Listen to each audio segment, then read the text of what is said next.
अस्सलाम वालेकुम वरहमतुल्लाहि वबरकातुहू। उम्मीद करता हूँ तमाम नाज़रीन खैरियत से होंगे। आज हम अपनी वीडियो के अंदर आपको तयम्मुम का मुकम्मल तरीक़ा बताने के लिए जा रहे हैं कि किस तरीक़े से तयम्मुम किया जाता है और किन किन चीज़ों से तयम्मुम करना जायज़ है। तो पहले शुरू करते हैं कि तयम्मुम किन चीज़ों से करना जायज़ है और किन से करना जायज़ नहीं है। पहले हम ये जानते हैं। तो ज़मीन की जिन्स से जितनी भी चीज़ें हैं उन सब चीज़ों से तयम्मुम करना जायज़ है। जैसे ईंट से भी जायज़ है, मट्टी, पाक मट्टी से भी जायज़ है, रेत, चूना वग़ैरह से भी आप तयम्मुम कर सकते हैं। अगर आप मिट्टी से तयम्मुम करेंगे तो वो मिट्टी पाक होनी चाहिए, उस पर कोई निजासत लगी ना हो, और अगर कोई निजासत लगी होगी तो उससे तयम्मुम करना जायज़ नहीं है। तो मिट्टी से आप तयम्मुम कर सकते हैं, चूने से आप तयम्मुम कर सकते हैं, रेत से आप तयम्मुम कर सकते हैं और पत्थर से आप तयम्मुम कर सकते हैं, दीवार वगैरह से भी आप तयम्मुम कर सकते हैं। यानी जो चीज़ ज़मीन की जिन्स से हो तो उससे तयम्मुम करना जायज़ है, और जो ज़मीन की जिन्स से ना हो उनसे तयम्मुम करना जायज़ नहीं है। जैसे सोना, चांदी, तांबा, पीतल वगैरह, इन सब से तयम्मुम करना जायज़ नहीं है। तो ये तो मैंने आपको ये बताया कि किन चीज़ों से तयम्मुम करना जायज़ है। अब तयम्मुम का तरीक़ा क्या है, तयम्मुम किस तरीक़े से किया जाता है, अब उसको बताते हैं। तयम्मुम में पहले याद रखें 3 चीज़ें फ़र्ज़ हैं। उन 3 चीज़ों के बग़ैर आपका तयम्मुम नहीं होगा। पहले आप इसको याद रखें कि वो 3 चीज़ें हैं क्या, कि जिनके बग़ैर तयम्मुम नहीं हो सकता।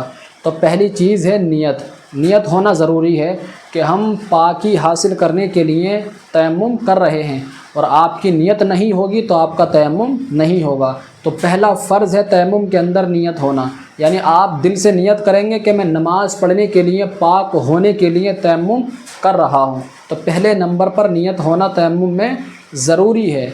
फिर उसके बाद आप जो है, अगर मिट्टी से तयम्मुम कर रहे हैं तो अगर आप मिट्टी से तयम्मुम कर रहे हैं तो अपने दोनों हाथों को मिट्टी पर मारेंगे, और मारने के बाद अगर आपके दोनों हाथों पर मिट्टी लग जाए तो फिर अपने दोनों हाथों को झाड़ेंगे, और झाड़ने के बाद जब आप वज़ू करते हैं तो पूरे चेहरे पर जहाँ जहाँ पानी बहाना फ़र्ज़ है तो पूरे चेहरे का मसा करना भी फ़र्ज़ है। अगर कोई हिस्सा रह गया तो आपका तयम्मुम नहीं होगा। बाल जमने की जगह से थोड़ी तक, एक कान की लो से दूसरे कान की लो तक वज़ू में पानी बहाना फ़र्ज़ होता है।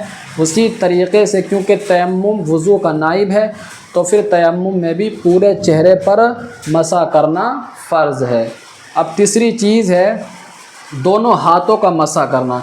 जिस तरीक़े से कोहनियों तक दोनों हाथों को धोना फ़र्ज़ है तो तयम्मुम में भी दोनों हाथों का मसा करना फ़र्ज़ है। कोई हिस्सा बाकी ना रह जाए, अगर कोई हिस्सा बाकी रह गया तो आपका तयम्मुम नहीं होगा। यानी सीधे हाथ से उल्टे हाथ का मसा करेंगे और उल्टे हाथ से सीधे हाथ का मसा करेंगे। इस तरीक़े से यह आपका तयम्मुम का तरीक़ा हो गया। और किन किन चीज़ों से तयम्मुम करना जायज़ है वो भी मैंने आपको बता दिया है।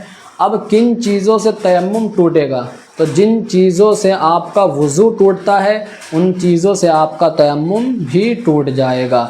और तयम्मुम जब आपका हो जाए तो आप उससे फ़र्ज़ भी पढ़ सकते हैं, कुरान की तिलावत भी कर सकते हैं, नवाफिल भी पढ़ सकते हैं, वाजिबात भी पढ़ सकते हैं। अस्सलामु अलैकुम वरहमतुल्लाहि वबरकातुहू।